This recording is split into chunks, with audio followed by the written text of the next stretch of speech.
So, to respond to this question briefly, without trying to rehash an entire lecture I gave about Bitcoin in the past, that realize that this is the fatwa that has just been released by a particular Muslim country. To be honest, I read it. There's nothing new in it per se. The same arguments are hashed and rehashed about Bitcoin and about cryptocurrencies overall for the last 6-7 years, and respected ulama and respected councils have spoken about this, and there are predominantly two main camps. The first of them, which is this country and other great scholars, I should say, they say that it is completely impermissible, it is haram. And they have a number of, various evidences, 5 or 6 they mention, and I have gone over this in a longer Q&A. And the second position, which is what I have advocated and the Fiqh Council of North America and many finance experts across the globe. I have read a number of fatwas from scholars in England, from scholars in Malaysia, from scholars in France, from scholars in Saudi Arabia, who have written treatises and papers on Bitcoin in particular, that they say that it is halal. And in the end of the day, really, dear brother, you will have to follow the authorities whom you trust, because this is a new matter, and both sides have respected ulama and scholars. And I have been teaching respect of scholarly opinions, even as I position, or even if I have championed my own position and argue my own case. This is my opinion. In the end of the day, dear brother, you have to follow the group of scholars that you trust, and the rest is, between you and Allah subhanahu wa ta'ala. But you've asked me to comment on this, and I will simply comment by stating that the position of those who say that it is permissible, Bitcoin is permissible, and I'm one of them, and the Fiqh Council of North America that I belong to also gave this fatwa, is basically the default. They don't need to bring any evidences. They say the default when it comes to all types of transactions is that they are permissible. Whoever bans it, whoever makes it haram, the proof of burden is on them. And they say, we say, I say that all of these evidences that they bring to talk about Bitcoin being haram do not reach the level of making it haram. The max that they can say is that it is speculative and perhaps dangerous for an investment and perhaps not wise to do. But to make something haram based upon the arguments that they bring, we feel, many scholars feel, that they simply haven't done that. And because of this, Bitcoin remains upon its default, which is that it is halal. In other words, the onus of the proof is on them. The onus of the burden is on them. And every single point that they bring to make Bitcoin haram, if you were to take that point, you could apply it to many other things that the same group makes halal. Please understand what I'm saying here. Every single point that they bring to say that Bitcoin is haram, you can bring that same issue, whether it's speculation, whether it's the fact that we don't know the price is going to be, whether it's the fact that they believe it doesn't have tangible value, and we can extrapolate this to other things as well, that you think it doesn't have tangible value, the people think it does have tangible value. So whatever criticism that they bring, you can extrapolate it to other things that the same group will allow, and therefore we find that in reality the aspects that they bring to criticize Bitcoin are not strong enough to make it haram. And also realize that the issue of cryptocurrencies is overall a relatively new market. It's literally a decade old, a decade and a year, 11 years literally. And so there's a lot of controversies, and don't be surprised if people's fatwas changed or modified over time. A lot of people, a lot of scholars are not really understanding what Bitcoin is and cryptocurrencies in general. And I advise those of you that are interested to basically do your own research. By the way, each cryptocurrency, it has a white paper that is authored by the people who have founded the particular cryptocurrency, and the information about it is available online. This white paper, it throws light on a number of aspects. Most importantly, the purpose behind the Bitcoin, the purpose behind the crypto technology, the cryptocurrency, and also the technology that is used. Now, the issue of Bitcoin in particular, there have been quite a lot of fatwas given about Bitcoin in particular.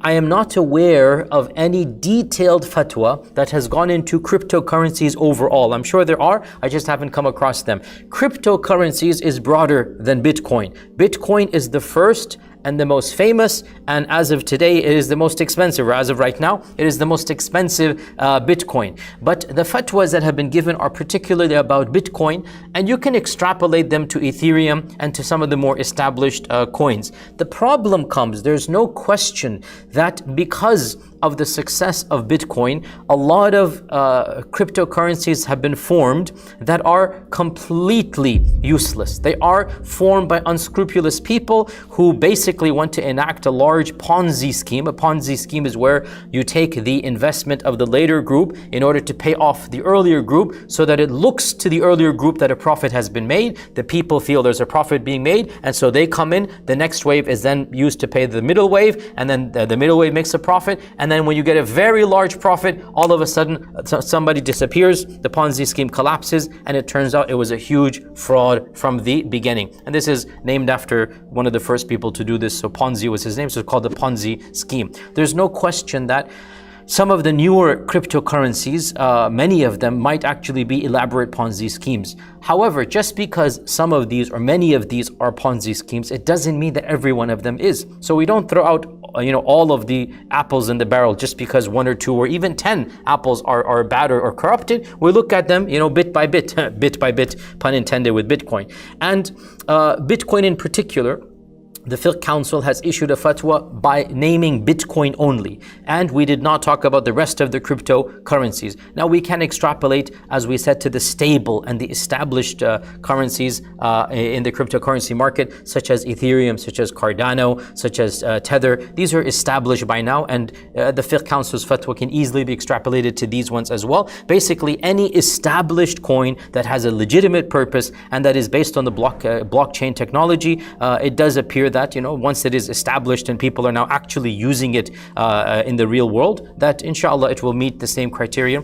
as Bitcoin. Now, as I said, the problem comes, these fatwas that make Bitcoin haram, they use generic things, generic matters that are not themselves applied consistently to other matters. So for example, one of the biggest things that is mentioned is they say the price is speculative. We do not know, one day is going to go high, the other day is going to go low.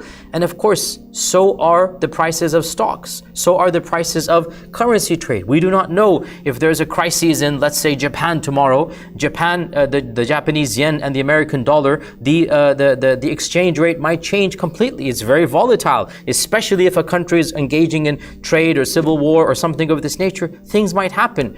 Just because it's speculative, it does not make it haram. The fact that the price is unknown or the price might easily go up and down does not make the product haram or the issue haram. Another issue that is raised is that Bitcoin is not backed by a government, hence it is not an established currency. And this is a semi-valid point in that it is not backed by a government. But then the next issue, hence it is not an established currency, that's where the big question mark comes, because the Quran and Sunnah does not define what a currency is. And especially in our times, when pretty much all of the currencies or most of the currencies of the world are no longer linked to actual gold and silver. President Nixon in 1971 famously, he de-linked the US dollar from gold. And so what exactly is a currency? What constitutes mal? What can be used to exchange commodities or to use as the basic measure by which to buy and sell things? What has monetary value? Is it only gold and silver? Some fuqaha said that, by the way, and there are people even today calling for a return of the gold standard and the gold dinar. And utmost respect to them. I have nothing against that. And in some ways, wallahi, it makes a lot of sense. I'm not against that. But that's not how the world actually works. And the American dollar and the British pound sterling and the Japanese yen, they are not linked to any actual commodity. They are quite literally printed by their governments, and people give value to them because they trust their governments. So because of this, quite a number of fuqaha, even in early Islam, even in medieval Islam, they said that mal, a monetary currency, does not have to be tangible per se. And many of the Shafi'i scholars, Imam Suyuti and others, are of this opinion. Even some of the modern Hanafis, and Mufti Taqi Uthmani is also of the opinion that if a non-tangible item such as huquq or rights and benefits attains value according to the custom of the people, then it can be treated as mal. And so Mufti Taqi and others, Imam Suyuti and before him and whatnot, they say we look at the urf, or the prevalent customs of the people. We look at what people do business with, and if they give value to something, and if they consider something to be worthy of value, then it can in fact gain that value. And the whole point of Bitcoin is to break away from centralized banks. Those fuqaha who criticize Bitcoin by saying it's not backed up by a government, with utmost respect, it's as if they've kind of lost the whole point of Bitcoin, because that is exactly what Satoshi, the founder of Bitcoin, actually intended. He wanted a currency that is decentralized. He wanted a currency that is not linked to any government, because he felt that governments are manipulative, that governments are elitist, that governments are themselves inflating the value of their own currency by printing or not printing or by doing whatever. So he wanted a currency that is truly global and that has no one entity or cabal that monitors it. And he wanted a currency that would be decided, its price would be decided by all of mankind. Its market value will be equally, everybody gets to decide how much a Bitcoin is worth. Not the elitist banks or the governments or whatnot. He wanted it to be a truly open, democratic, if you like, system. So the notion of Bitcoin not being backed by a government is absolutely correct. But that's the whole point of the Bitcoin. So the claim that Bitcoin has imaginary value, I mean, to be cynical here, the same can be said, to be brutally honest, of the American dollar or the British pound. That technically, I mean, if you were to go to the jungles of, some land that has no fiat currency and try to use this paper money, they would just look at you and say, what is this? What am I going to do with this, right? And there's an example that, has been given by a certain scholar who talked about Bitcoin. I forgot his name now. I'm not trying to take credit for this example, but I remember hearing this in a lecture, that the example of Bitcoin somewhat is like when you go to an amusement park and when you enter the amusement park, you hand over some money and you get some tokens. And these tokens are used for rides inside the amusement park, right? Some rides have 1 coin, some rides have 2 coins. Now, these coins, they have value inside of the amusement park. And they have value within that system. And everybody understands when you're within that system that this coin, this token, it has value.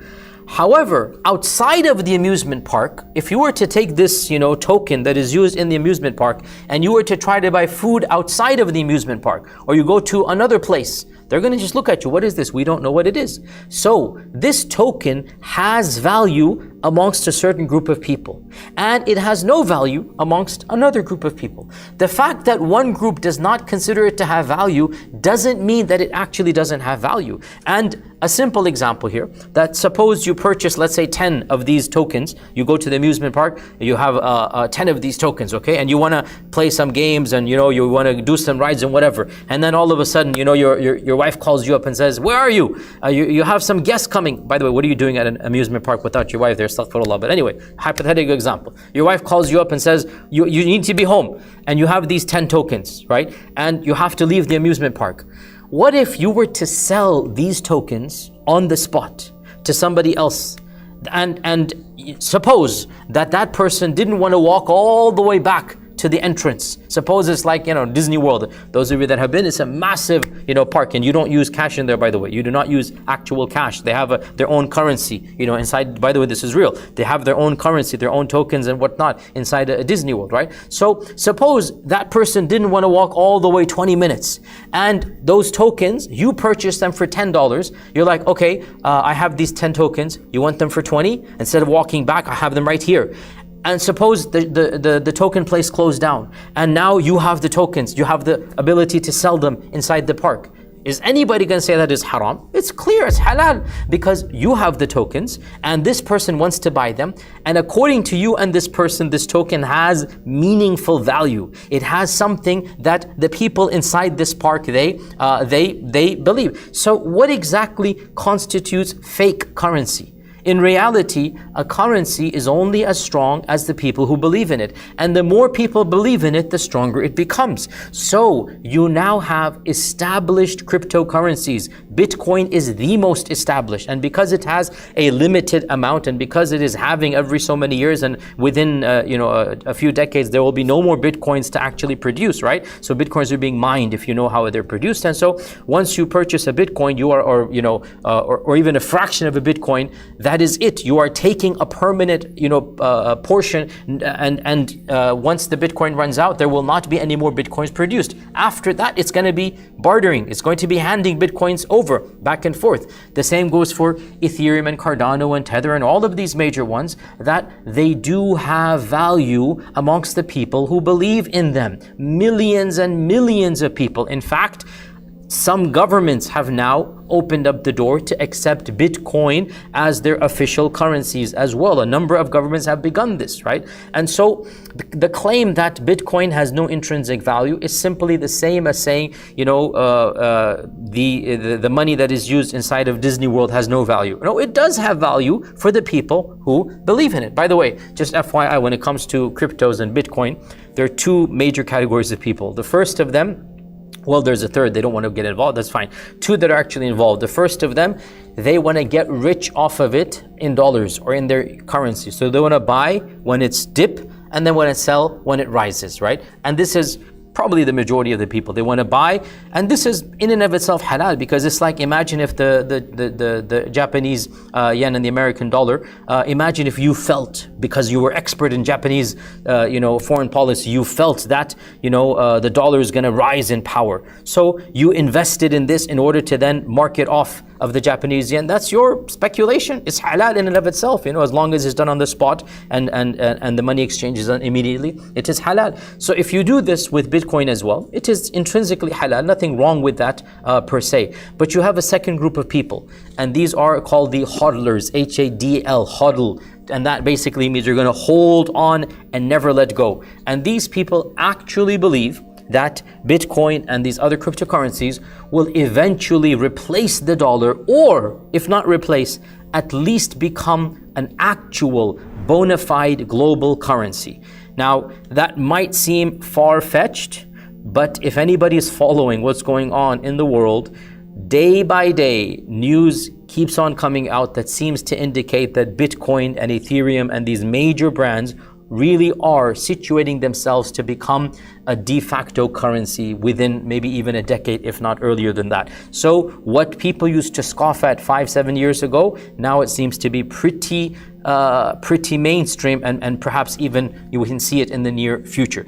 Anyway, the point being that the claim that Bitcoin is haram because it is imaginary or because it is speculative, or some people say it's haram because Bitcoin is used for haram purposes. And again, this is, with utmost respect, whoever says this, I really think they haven't studied the basics of the reality of how Bitcoin is being used. Of course, Bitcoin is used for haram. Is cash not used for haram? If cash itself can it not be used for haram? Of course it can. To make something haram because an evil person is using it for haram makes no sense. It depends on the functionality. In and of itself, currencies are neutral. And whether somebody uses them for good or evil, the currency itself will remain neutral. Now, what this group says is that the anonymity of the user is what makes it haram. And to respond to this, one can say, you know what, the anonymity of a cash giver can also be, you can come with a full veil and give a cash over to some criminal or something. And even, by the way, wire transfers, was it last year where almost $1 billion were wired via an elaborate scam in Bangladesh somewhere, something like this, some major scandal happened. Where there's a will, there's a way. To make all of bank money haram, meaning bank wire transfers, because somebody can use it for haram. To make all of cryptos or Bitcoin haram because people buy drugs or do haram because of it. Again, it's not a legitimate reason to make the entire currency or the entire issue haram. These are simply, like I said, the max that can be said, you tell the person to use it for halal. So the fatwa of the Fiqh Council and others remains, and I myself don't see any problem to rethink through this, that All of these issues that are being raised about Bitcoin and others, they have been responded to quite easily, to be honest. And I really don't see the max that can be said. By the way, the fact that these councils say that it is halal, like the Fiqh Council, that doesn't mean that they are endorsing you to go and actually use it. They're simply saying it's not haram. And in fact, in our Fiqh Council, we actually said at the very last line is that we caution people to, yes, just because it's halal doesn't mean it's wise. They're two different things. Something can be halal but unwise. So you have to yourself think about whether you want to get involved. Yes, it is a volatile market, and the Sharia does ask that you preserve your wealth, and therefore, what the advice that I would give is the advice that many people are giving: do not invest in cryptos, and especially in Bitcoin and whatnot, more than you can afford to lose. Be cautious, and it is best to be cautious. And if you want to avoid it completely, no doubt that that would be the safest thing to do. Now, as for other cryptocurrencies, as I said, this is a case-by-case basis, and I don't think anybody can say that all cryptocurrencies are halal, because some of them are clearly Ponzi schemes, and some of them are clearly meant to deceive. Some of them are used for, like, they're meant to use for filth or pornography or haram. So clearly, any crypto that is meant to be used for drugs and whatnot, so the purpose of it, in other words, the name and the transaction, it is meant for haram. There are specific, niche specific, a lot of people don't know this,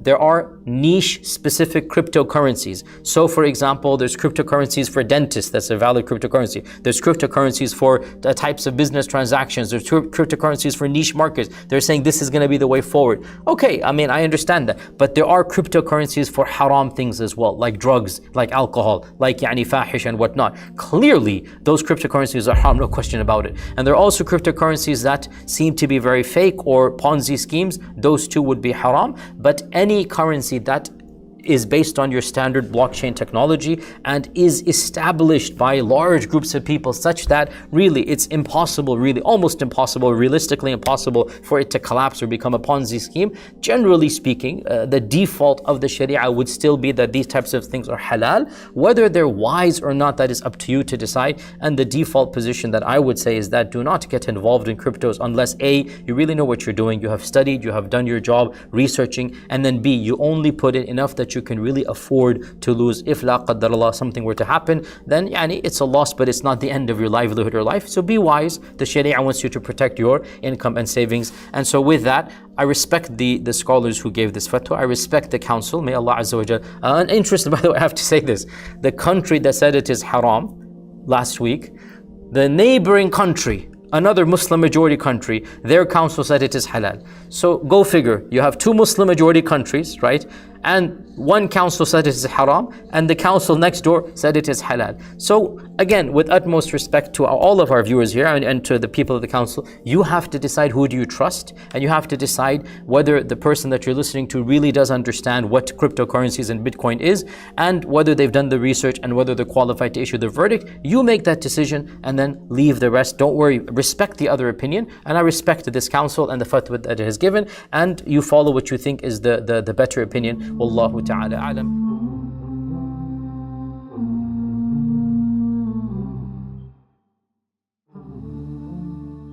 Are you tired of all these annoying ads on YouTube? Are you worried that a haram video might pop up? Well, the One Islam TV app is here to solve these problems, inshallah.